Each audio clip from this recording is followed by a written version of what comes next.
Hi, this is Brittany Drozd, and welcome to another opportunity to be your best self. So, has there ever been a time in your life when you were just pushing and pushing for something and nothing came out? So, if you think I'm talking about potty talk, you got another thing coming, and that's just gross. But what I am talking about is when we really force things in our lives, when we, change up our priorities, when we push harder than we would and persevere longer than we should to try and make things happen in our lives that maybe just shouldn't happen. So I'm sure if you've been on my Facebook page, you've heard me talk about how recently I injured my back in the gym.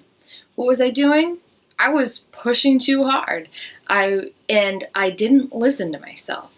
So in all these efforts to better connect in my life, I was missing a really key connection. My connection with my body.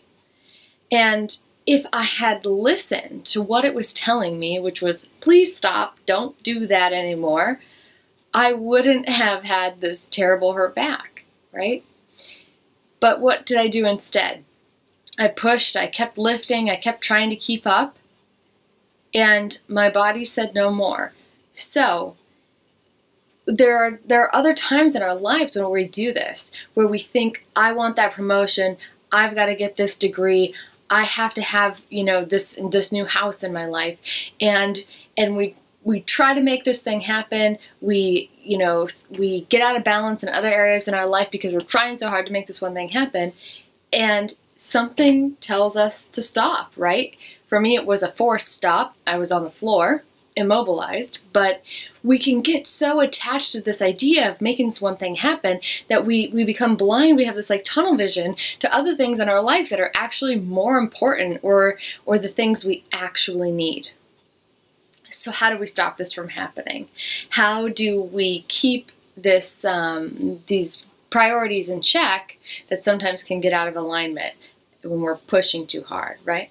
So there are a series of goals that I want you to write for yourself that can help keep yourself balanced and focused. And they're different sets of goals. The top of your list should say a someday goal.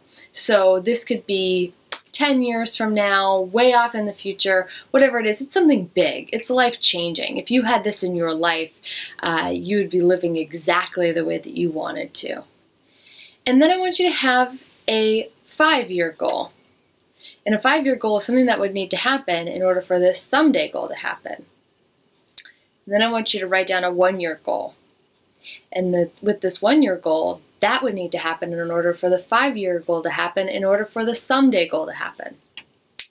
Then I want you to write down a 1-month goal. And that would need to happen in order to blah, blah, blah, blah, blah. You get what I'm saying, right? You need a 1-week goal and a today goal. So we get ourselves all out of whack when we're pushing and pushing for something that we think we need in order to become who we think we want to be. But you know what? Most of us don't have this written down anywhere. Write down these goals, sit on them, share them with someone important to you in your life, see if they really feel right for you. And if they do, use them to help you make these everyday decisions to get you to where you really say you want to be.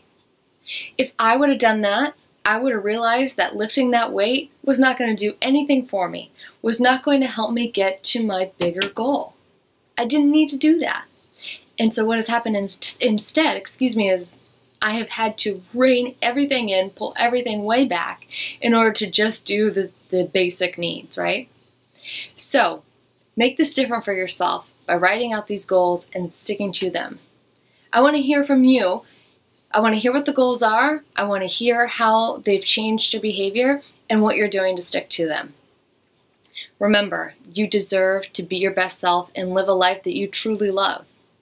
So keep working. Thanks, and see you next week.